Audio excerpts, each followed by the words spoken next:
Terima kasih tim Praise and Worship. Shalom, apa kabar ya? Sedikit bersaksi saudara ya. Minggu yang lalu kira-kira jam 10 kurang 15 saya sedang perjalanan dengan pembicara dari Singapura. Saya dapat telepon karena saya nggak lihat handphone saya saudara, jadi saya driving dengan pendeta ini. Dan saya baru dihubungin berita yang cukup mengagetkan. Dan kalau saudara lihat waktu itu yang saudara ibadah minggu kemarin, saudara lihat mata saya sudah bengkak saudara. Karena saya nggak tahan dan saya berusaha dengan susah payah untuk menerjemahkan di tengah-tengah hati saya yang begitu sedih saudara. Jujur waktu saya dapat schedule untuk khotbah minggu ini, saya sudah siap. Saya sudah sangat siap, firmannya pun sudah saya siapkan dan saya dengan excited, semangat untuk menyampaikan sesuatu yang luar biasa yang saya yakin ini sesuatu yang akan memberkati saudara. Tetapi ide semua itu Tuhan punya rencana lain. Minggu kemarin yang tadinya semangat ingin menyampaikan firman Tuhan di hari ini, tiba-tiba saya hilang semangat. Bahkan saya tidak tahu mau menyampaikan apa karena saya yakin pesan yang sudah saya siapkan itu bukan untuk minggu ini. Tapi puji Tuhan saudara, saya cuma bisa bertanya Tuhan apa yang mau saya sampaikan minggu ini. Dan puji Tuhan, Tuhan berbicara melalui Bapak Rohani kita Pastor Hani. Sesuatu yang luar biasa dan saya berdoa supaya ini bisa tersampaikan kepada saudara. Dan saudara bisa menangkap pesan ini biar kita sama-sama bisa melakukannya bagi Tuhan. Amin saudara, boleh tampilkan slide-nya. Khusus minggu ini kita akan berbicara tentang Tuhan dan tentang Ibu Gembala kita. What you can do with one talent. Apa yang saudara bisa lakukan dengan satu talenta. Kita baca ayatnya sama-sama 2-3. Karena bagiku hidup adalah Kristus dan mati adalah keuntungan. Tetapi jika aku harus hidup di dunia ini, berarti bagiku bekerja memberi buah. Jadi mana yang harus kupilih? Aku tidak tahu. Paulus terus terang dia terbagi dua hatinya. Karena dia jujur dia ingin cepat-cepat bersama dengan Yesus. Yang jauh lebih baik dikatakan. Dan dia katakan karena itu dia selama hidup ini dia harus bekerja memberi buah. Dan jujur dia tidak tahu yang mana satu. Kenapa? Karena dikatakan aku hidup, ya hidup untuk Kristus. Kalau mati suatu keuntungan. Karena kalau ketemu dengan Yesus itu sendiri. Dan dia terus terang terbagi dua. Dan di ayat selanjutnya dikatakan aku didesak dari dua pihak. Rohnya dia ingin cepat-cepat bersama dengan Yesus. Dan itu jauh lebih baik. Tapi ternyata sesuatu yang jauh lebih baik itu harus depending seolah kata Paulus. Karena dia perlu untuk tinggal di dunia ini untuk demi jemaat Tuhan. Saya ingat waktu saya menemani Bapak Rohani kita ke Malaysia KKR saudara. Kebetulan yang menjemput kita adalah Sister Ana, istri dari Pak Cheng Ho almarhum juga yang telah membantu pelayanan gereja kita di Penang yang sekarang luar biasa diberkati besar saudara. Kemudian di mobil itu Sister Ana video call dengan Ibu Vera. Dan itu suatu percakapan yang boleh dikatakan cukup menyedihkan dan juga terharu saudara. Karena Bu Vera berkata begini, saya tidak boleh mati. Saya harus terus hidup karena saya harus menjaga Pak Hani. Saya harus terus menemani Pak Hani. Saat itu Sister Ana menangis, Ibu Vera pun menangis. Dan saya cuma menahan diri untuk tidak menangis meskipun saya sedih. Dan ketika saya membaca firman ini saya tahu persis perjuangan daripada seorang Ibu Vera. Untuk dia tetap harus berjuang untuk hidup di dunia ini untuk melayani saudara dan khususnya untuk suaminya itu Pastor Hani. Saya yakin satu sisi hatinya ingin cepat-cepat bersama dengan Yesus. Tapi satu sisi dia ingin tinggal di sini untuk tetap bisa melayani pasangan hidupnya Pastor Hani. Dan dia tahu persis selama dia hidup, dia harus terus berjuang, memberi buah. Bahkan kalau saudara yang hadir hari Senin sampai hari Rabu, sampai hari Kamis, saudara banyak mendengar kesaksian-kesaksian kan? Bagaimana di tengah-tengah kesakitannya, di hari-hari menjelang kematiannya dia bertanya, aku ada 4 anak yang harus aku beasiswain, siapa yang akan meneruskan? Aku ini harus biaya ini itu. Di tengah-tengah kesakitannya dia masih bisa memberi buah. Yang sama sekali hanya bisa berbaring, tapi dia bisa memberi buah. Di dalam diam hari-hari terakhir kehidupannya. Jadi ketika Pastor Hani memberikan kata-kata dikatakan Ibu Vera tidak bisa berkhotbah. Ibu Vera tidak bisa menciptakan lagu atau menyanyi, memainkan musik, memimpin pujian.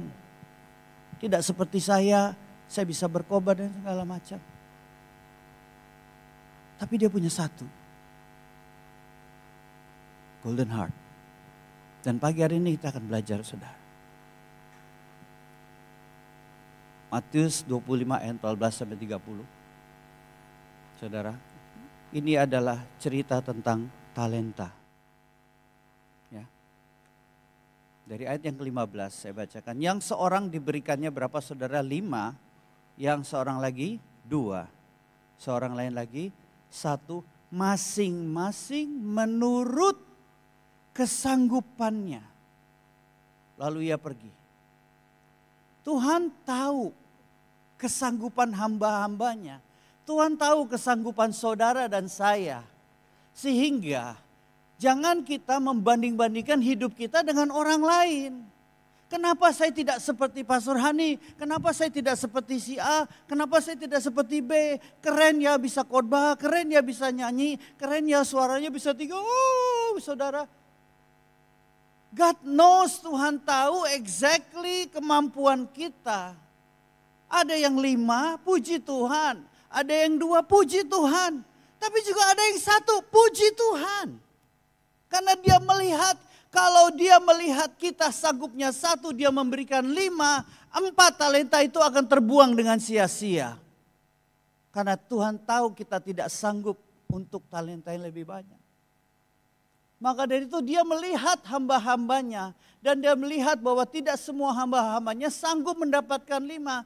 Ada yang 5, ada yang 2, dan ada yang 1. Dan kita lihat saudara. Ketika yang dapat 5 dia segera, katakan segera. Langsung saudara, perhatikan kita ayat berikutnya. Tidak ada pesan khusus loh saudara. Dia katakan lalu ia berangkat. Dia tidak bilang tolong bisnisin ya, tolong dicari untung, tolong ini. Tidak saudara, dia hanya kasih, dia langsung pergi berangkat. Istilahnya apa? Dia menguji hamba-hambanya ini, apakah hamba-hambanya menangkap apa yang dia berusaha sampaikan melalui talenta ini. Mungkin dia berkata ini kamu 5 ya, kayak kamu saguli, ini kamu 2 ya. Ini kamu 1, that's it, dia langsung pergi. Tanpa ada perintah, tolong diuntungin. Cari keuntungan. Tidak ada, Alkitab tidak berkata demikian.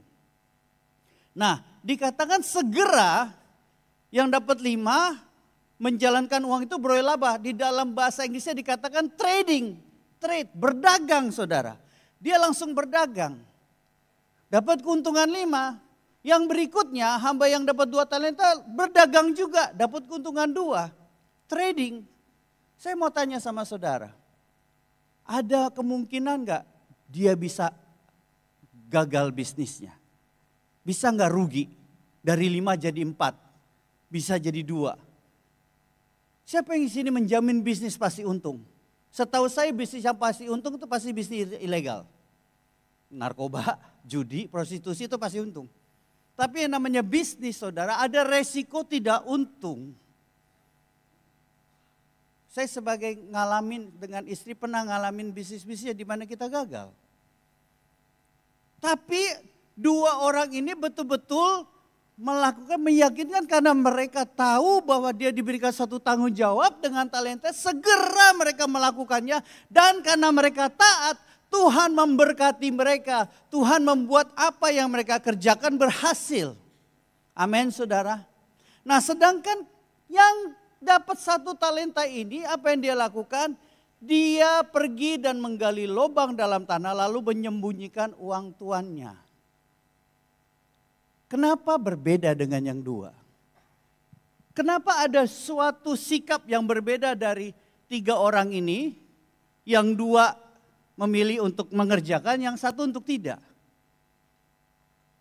Kenapa kira-kira saudara? Sabar, tunggu tanggal mainnya. Ya. Nah, ternyata setelah tuannya datang, lihat saudara, perhatikan di sini. Ayat 21 dan 23. Ketika yang Tuhan, aku dari 5 dapat 5. Tuhan, yang 2 aku dapat 2. Jawabannya semua sama, dikatakan, aku akan memberikan dia, baik kau syabasake hambaku yang taat dan setia. Kau setia dalam perkara yang kecil. Aku akan memberikan kepadamu tanggung jawab dalam perkara yang besar. Perhatikan di sini. Masuklah dan turutlah dalam kebahagiaan Tuhanmu. That means, saudara, yang tadinya hamba, yang tadinya dia sebagai hamba mengerjakan, Tuhan berkata, no, you are no longer servant. Engkau masuk, turutlah di dalam kebahagiaan. Dia menjadi bagian dari keluarga tuannya, saudara. Masuk.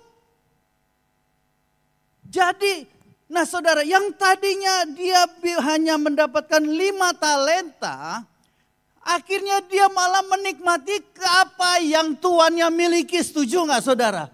Dia kata turutlah. Be part in the family.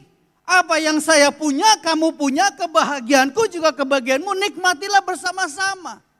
Saudara ingat waktu anak bungsu? Dia lari dan dia kembali dan anak sulungnya bilang apa? Bapak, ini kurang ajar. Dia gini-gini, aku yang setia. Makan babi seekor aja gak pernah. Babi panggang gak pernah. Tapi bapaknya bilang apa? Anakku, kamu selalu bersama dengan aku. Apa yang aku miliki, kamu miliki juga. Ini yang terjadi dengan hamba ini, saudara. Bahkan perhatikan, dikatakan kamu bukan dapat keuntungan, sekarang kamu menjadi bagian dari keluargaku. Kamu menikmati apa yang aku punya, kamu akan turut di dalam kebahagiaanku menjadi kebahagiaanmu. Dan menikmati dan masuklah menjadi bagian dari keluarga. Di dalam Lukas lebih keren lagi saudara, dia karena mina saudara, tapi intinya sama. Dikatakan karena itu terimalah kekuasaan atas 10 kota. So can you imagine saudara? Keuntungannya yang mungkin 20 juta atau mungkin 100 juta katakan dari 2 mina jadi 2 mina. Dia mendapatkannya 20 juta itu nothing sama compare 10 kota yang dia miliki saudara. Yang tadinya hanya dapat keuntungan, dia diberi kepercayaan 10 kota. Jadi hitung-hitungannya gak masuk matematikanya saudara. Jadi kalau saudara tahu sadar, ternyata tuannya ini menguji hamba-hambanya. He wants to see your faithfulness, kesetiaan kita, mau enggak kita melakukan ini, meresikokan ini, setia, dan ternyata upahnya lebih daripada yang kita pikirkan. Maka itu Allah berfirman, Allah bagi dialah yang sanggup melakukan lebih daripada kita doakan dan mintakan. For him who is able to do exceedingly abundantly above what he could ever ask or think. Itulah Allah kita saudara. Nah sekarang kita lihat hamba yang satu. Kita tahu alasannya kenapa dia menguburkan talenta itu. Dikatakan bahwa kini datanglah juga hamba yang menerima 1 talenta itu dan berkata, Tuhan, aku tahu bahwa Tuhan adalah manusia yang kejam. Yang menua di tempat di mana Tuhan tidak menabur dan yang memungut dari tempat di mana Tuhan tidak menanam. Karena itu aku takut. Dan pergi menyembunyikan talenta Tuhan itu dalam tanah. Ini terimalah. Jadi ada dua persepsi yang berbeda terhadap tuannya. Yang pertama adalah Tuanku luar biasa, baik, mempercayakan aku 5 talenta loh. Yang satunya bilang, kejam ya, kurang ajar ya, enak ya. Tinggal ngasih terus suruh kita yang kerja, lu yang nikmatin. Kita yang capek, lu yang terima untungnya. Seperti itu. Itu cara pandang hamba yang satu. Melihatnya kejam, yang pertama melihatnya baik. Maka dari itu yang satu ini bodoh amat. Ngapain? Rugi. Sehingga dia melihat, karena dia melihat hambanya, Tuhannya itu kejam. Saudara, seringkali kita sebagai anak-anak Tuhan, saya nggak bilang sering lah, mungkin ada beberapa waktu kita suka merasa Tuhan sepertinya kejam sama kita. Kenapa? Karena kita meng-compare hidup kita dengan orang lain. Bukannya fokus dengan what we have, apa yang kita punya. Kenapa dia 2? Kenapa dia 5? Saudara tahu 1 talenta nilainya berapa? Ada yang berkata 1,8 juta dolar USD. Ada yang berkata 15 tahun gaji. Kalau kita UMK Batam 4,5 juta, berarti sekitar kali 12 berarti sekitar mau 60 juta kali 15 ya, kali 15 kali. Mau hampir 800 juta saudara. 800 juta dia bilang kejam. Saya mau tanya sama saudara di sini, siapa yang berhenti dari kerjaan dapat pesangon 15 tahun gaji? Ada? 15 tahun gaji. Paling mentok-mentok saudara 6 bulan gaji. Kalau itu pun sudah puluhan tahun. 15 tahun dia bilang kejam. So it's about perception, bagaimana dia melihat apa yang ada di tangan kita.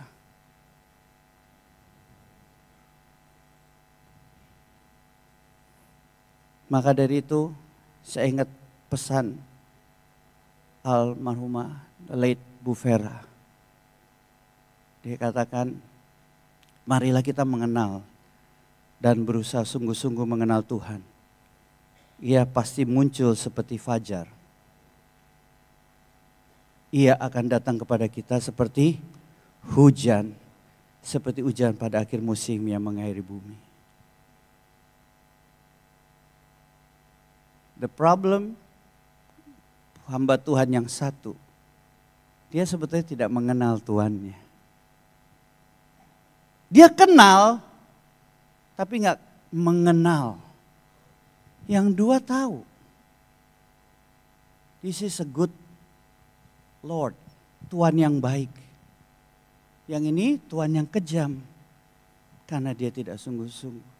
Kalau kita mengenal Tuhan, sungguh-sungguh mencari benar-benar, sungguh-sungguh berusaha mengenal Tuhan, dia tidak akan mengecewakan kita.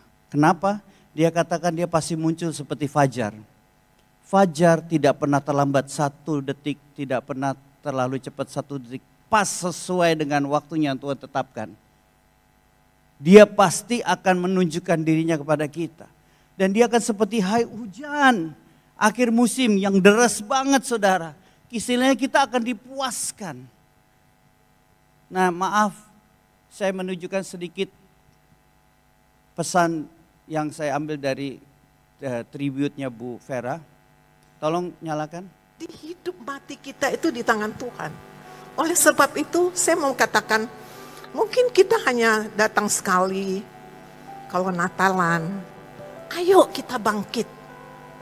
Ke depan kenalilah Tuhan Yesus itu. Dia yang luar biasa. Dia bukan dikenal di luar kepala, umpamanya kita baca, oh iya kata orang. Tetapi kita kenali benar-benar. Sehingga kita tahu apapun yang terjadi dalam hidup kita, seizin Tuhan. Sehingga apapun yang terjadi dalam hidup kita, seizin Tuhan. Ketika kita mengenal Allah kita, apapun yang ada pada kita, kita mengucap syukur dan berterima kasih sama Tuhan. Suatu kesaksian yang luar biasa, beberapa orang yang mengatakan tidak pernah sekalipun Bu Vera mengeluh dan menyalahkan Tuhan atas apa yang dia alami. Kenapa saudara? Karena dia mengenal Allah.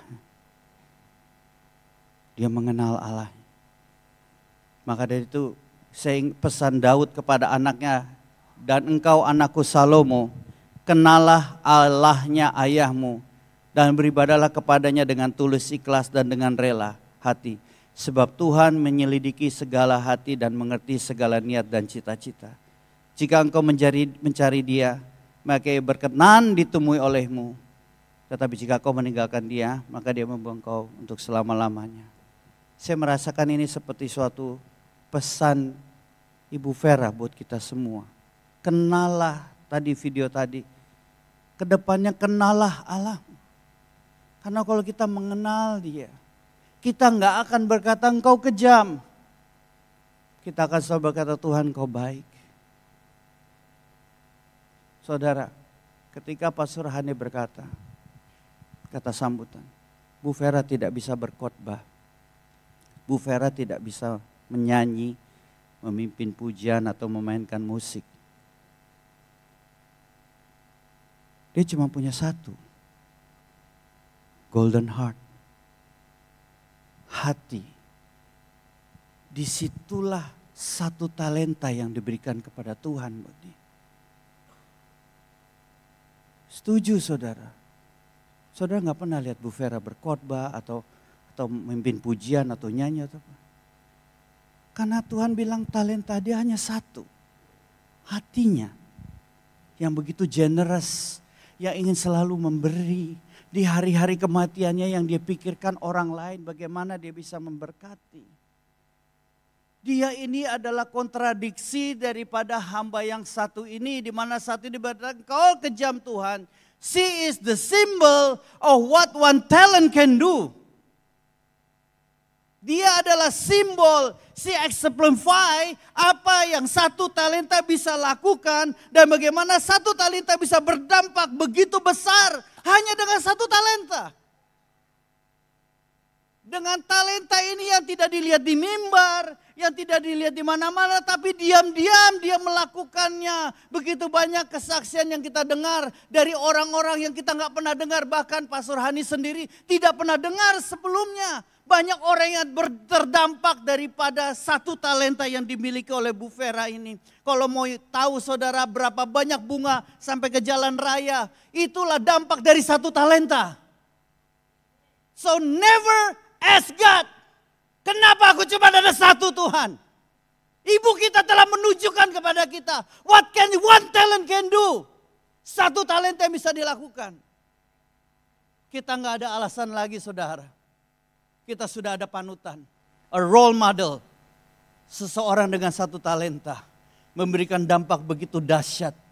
Bukan hanya di Batam, di luar. Sampai ada hamba Tuhan dari Filipina jauh datang untuk memberikan penghormatan saudara. One talent, one woman, big impact. Saudara tahu di Alkitab seorang yang punya satu talenta siapa saudara? Maria, ibu Yesus. Tugas dia hanya satu. Dia tidak bisa berkhotbah seperti Petrus, seperti Paulus. Dia tidak punya keahlian main musik seperti Daud. Tugas dia hanya satu. Menjadi ibu Yesus selama 30 tahun. That's all. Tapi dia setia melakukannya. Dia selalu di belakang layar. Yang dikenal Yesus, yang dikenal Petrus, yang dikenal semua murid-muridnya. Tetapi ketika Yesus disalib, siapa yang ada di sana? Maria. She only has one talent. Menjaga Yesus. Dan dia melakukannya sampai hari terakhir. Itulah resemblan daripada Ibu Vera. Ibu rohani kita. Dan dia melakukannya saudara. Luar biasa. Amsal 13 ayat 4. Hati si pemalas penuh keinginan tetapi sia-sia. Sedangkan hati orang rajin diberi kelimpahan. Ayat ini begitu resemblant dengan Bu Vera. So dikatakan begini, the soul of lazy man. Jiwa orang yang malas. Ya, man ini bukan berarti laki-laki, ya laki-laki semua malas, enggak ya saudara. Man ini maksudnya manusia. And has nothing, enggak punya apa-apa. Tetapi soul, jiwa daripada orang yang rajin, hati yang rajin, made rich, menjadi kaya.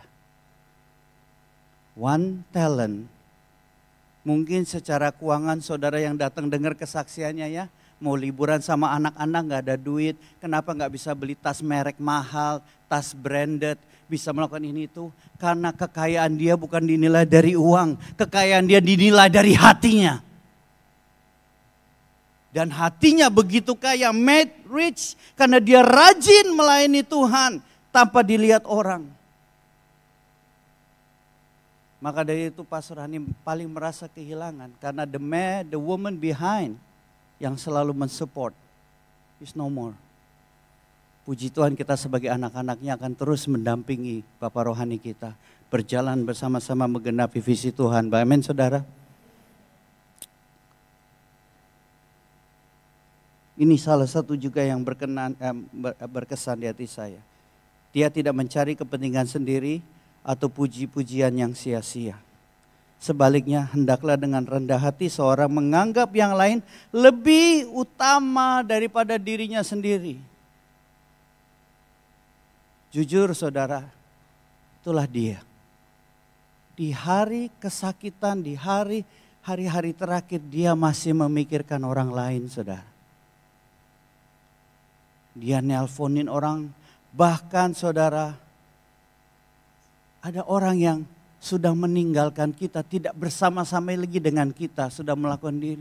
Dan Bu Vera masih meng-call dia, masih WA dia nanyari kabarnya gimana, masih memberitahu, masih menjaga hubungan, mengasihi mereka meskipun orang ini sudah menolak.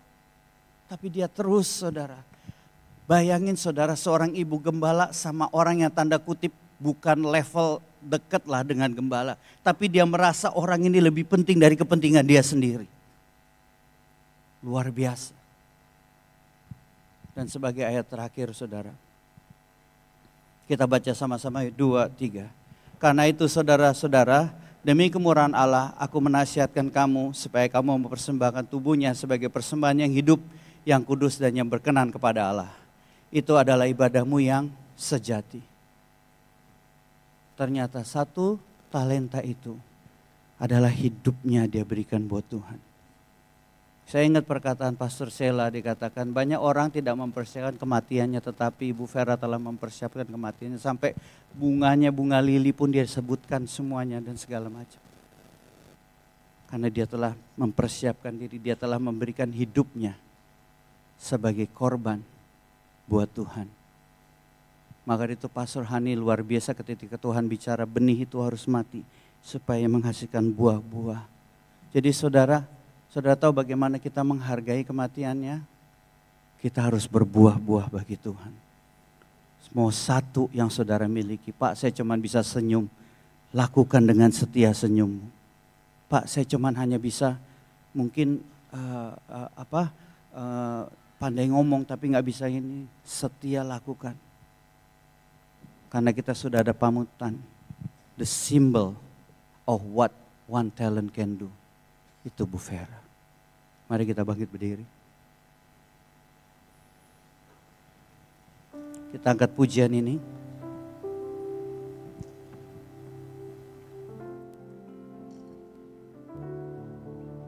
Selidiki aku, lihat hatiku. Apakah ku sungguh mengasihimu, Yesus? Kau yang maha tahu dan menilai hidupku. Tak ada yang tersembunyi bagimu. Selidiki aku, lihat hatiku. Apakah ku sungguh mengasihimu, Yesus? yang maha tahu dan menilai hidupku.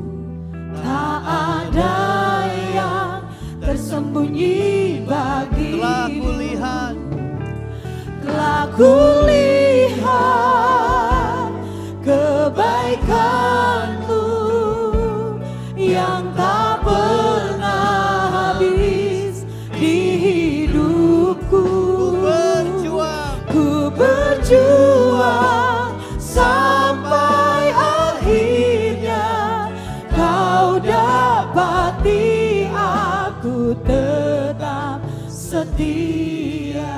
Katakan sekali lagi, selidiki aku Tuhan. Jadikan ini doa kita. Selidiki aku, lihat hatiku, apakah ku sungguh mengasihimu, Yesus. Kau yang maha tahu dan menilai hidupku. Tak ada yang tersembunyi bagimu. Dengan segenap hatimu Telah kulihat kebaikanmu yang tak pernah habis di hidupku. Ku berjuang sampai akhirnya kau dapati aku tetap setia. Telah kulihat kebaikanmu yang tak pernah habis di hidupku. Ku berjuang sampai akhirnya kau dapati aku tetap setia.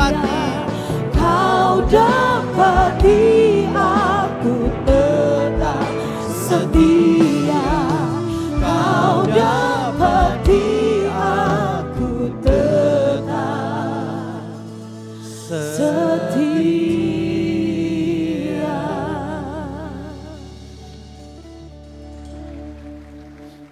Mari kita berdoa. Bapa di surga, firman-Mu telah ditaburkan Tuhan. Dan saatnya untuk kami meresponi firman. Saudara, mungkin saudara sering bertanya, Tuhan, kenapa aku nggak bisa A, aku nggak bisa B? Kenapa kok aku sepertinya tidak banyak hal yang aku bisa kerjakan? Bu Vera cuma ada 1 talenta. Tapi dia melakukannya dengan segenap hati. Membuat dia begitu kaya. Memberikan dampak yang luar biasa. Jadi saudara, pujian ini berkata Tuhan ujilah aku. Saudara uji hati saudara. Check your heart. Uji hati saudara.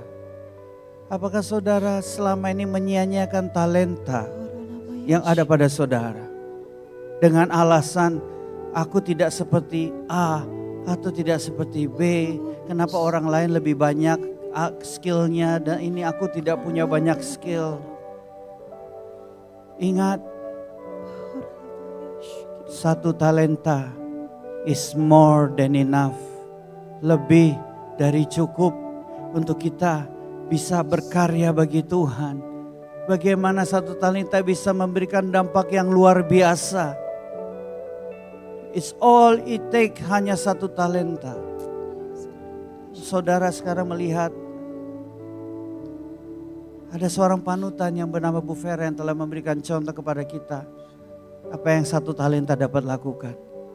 Kalau saudara mau mengambil bagian, meneruskan visi dan mimpi yang telah Bu Vera lahirkan, di mana dia berkorban demi namanya. Kalau saudara mau melanjutkan ini dan berkata, Tuhan, Aku akan melihat apa talentaku, meskipun itu satu akan mengerjakannya dengan setia. Aku mau kau dapati aku setia. Sebagaimana Bu Vera telah menyelesaikan pekerjaannya dengan baik, menjelaskan pertandingan iman dengan baik, dan kau mendapati dia setia, memberikan dampak yang luar biasa. Demikianlah kami mempunyai seorang ibu, maka kami ingin melakukan hal yang sama dengan satu talenta yang kami miliki. Kami mau melakukannya dengan segenap hati, supaya kau mendapati kami setia ketika kau menjemput kami, ketika kau memanggil kami Tuhan. Kalau saudara mau lakukan itu, angkat tangan saudara. Bapa di surga, aku berdoa untuk setiap tangan-tangan yang terangkat Tuhan. Mampukan mereka untuk mengerjakan apa yang telah kau percayakan kepada mereka. Sekalipun itu satu talenta sekalipun, mereka sanggup melakukannya. Dan akan memuliakan nama Tuhan melalui talenta itu. Dan banyak-banyak orang akan diberkati. Dampaknya akan semakin besar. Dan mereka akan melihat melalui kehidupan mereka lah nama Tuhan dimuliakan. Sebagaimana Bu Vera telah memberikan hidupnya sebagai persembahan yang hidup, demikianlah kami mau belajar untuk memberikan persembahan yang hidup. Itulah ibadah kami yang sejati. Meskipun tidak dilihat orang, tapi Tuhan memandang kami dan upah kami besar di surga. Terima kasih Bapak, terima kasih Yesus. Sempurnakanlah pemberitaan firman-Mu. Materaikanlah doa hamba-Mu dalam nama Yesus. Telah kulihat kebaikan-Mu yang tak pernah habis di hidupku. Ku berjuang sampai akhirnya Kau dapati aku tetap setia. Kau dapati aku tetap setia. Kau dapati aku tetap setia. Orang-orang yang mau setia sampai akhir bersama-sama katakan amin. Haleluya. Dalam hadirat Tuhan boleh duduk kembali.